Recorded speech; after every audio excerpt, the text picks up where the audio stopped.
नम्र निवेदन है माननीय रविशंकर प्रसाद जी से आपको संबोधित करें।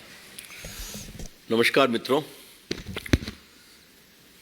एक बहुत महत्वपूर्ण विषय है जिस पर आपसे बातचीत करना आवश्यक लगा, इसलिए आपको 12:30 बजे आग्रह किया आने के लिए।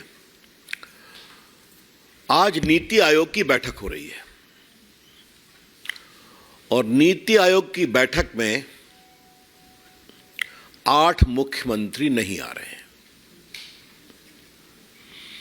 उसमें ममता जी हैं, उसमें तमिलनाडु के स्टालिन हैं, उसमें तेलंगाना के राव साहब हैं, उसमें हमारे बिहार के स्वनामधन नीतीश बाबू हैं और दिल्ली और पंजाब के अरविंद केजरीवाल जी और मान साहब हैं। मुझे ऐसा बताया गया है कि गहलोत साहब शायद स्वास्थ्य कारणों से नहीं आ रहे हैं। अब क्या सच्चाई है तो उनकी तरफ से बताया जाएगा, लेकिन उनकी ओर से रिप्रेजेंटेशन नहीं हो रहा है। और कांग्रेस के बाकी मुख्यमंत्री कितने आते हैं वहां देखा जाएगा। नीति आयोग देश के विकास, देश की योजना के लिए बहुत ही महत्वपूर्ण प्लेटफॉर्म है।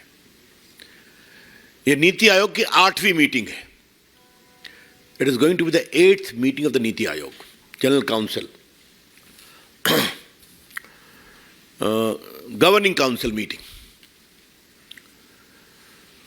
आज मैं इसके विस्तार से जाने से पहले आपको एक महत्वपूर्ण विषय पार्टी की ओर से रखना चाहता हूं। इन तमाम विपक्षी पार्टियों का हमारे ऊपर आरोप क्या है कि हम संस्थाओं का सम्मान नहीं करते, जो लोकतंत्र के लिए जरूरी है। इनमें से कई पार्टियों ने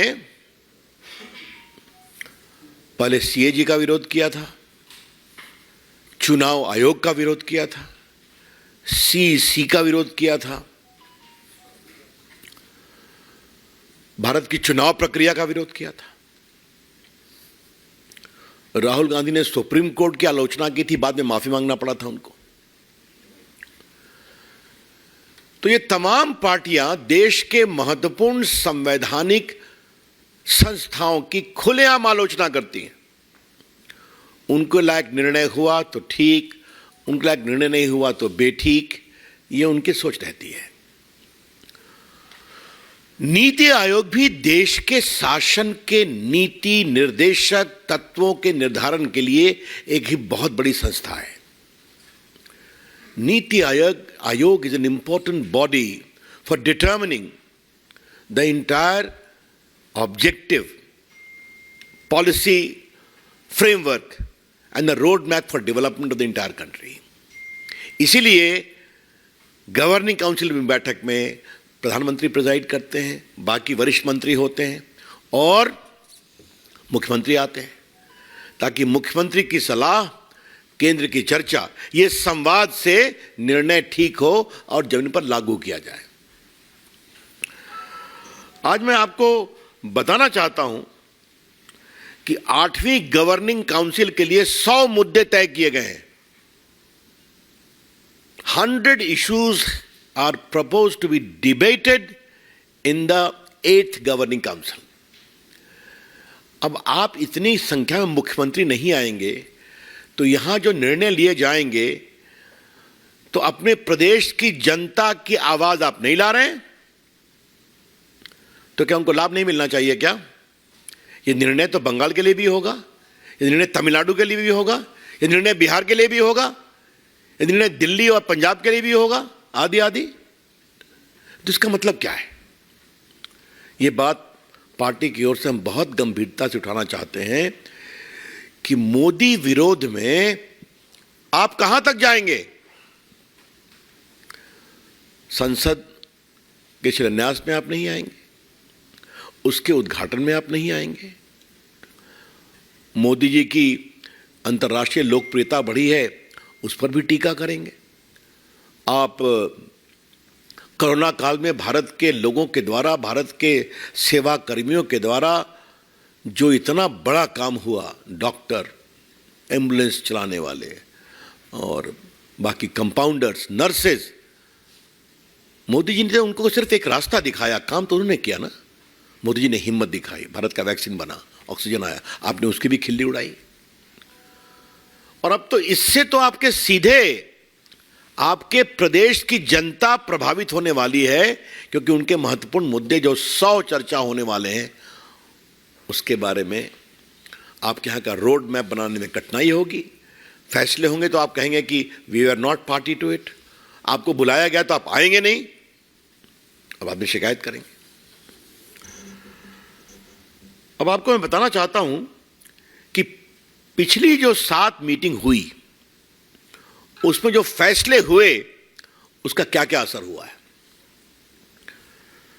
अब state to develop a modern urban development model, urban planning, capacity building, skilling, urban employment इत्यादि इत्यादि। आपको जानकर खुशी होगी कि इसका फायदा क्या होता है, ये हम आपको जरूर बताना चाहेंगे कि टेक्नोलॉजी के प्रमोशन करना था प्रदेश के विकास, अर्बन इंफ्रास्ट्रक्चर के विकास के लिए।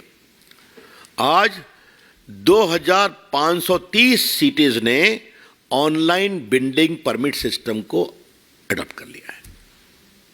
ये निर्णय हुआ था इसी गवर्निंग काउंसिल में। तो 30 राज्य और यूनियन टेरिटरी के 2530 सिटीज में ऑनलाइन बिल्डिंग परमिट सिस्टम आज अडॉप्ट हो गया है। पहले बिल्डिंग परमिट लेने में आपको कितनी श्रम और सेवा दोनों करनी पड़ती थी, हम दिल्ली के पत्रकार मित्रों को बताने की जरूरत नहीं समझते। आज 10 स्टेट में ट्रांजिट ओरिएंटेड डेवलपमेंट पॉलिसी आ गई है, अर्बन डिजिटल मिशन आ गया है। अब financial ranking of cities finance ranking portal made live on 20 March 230।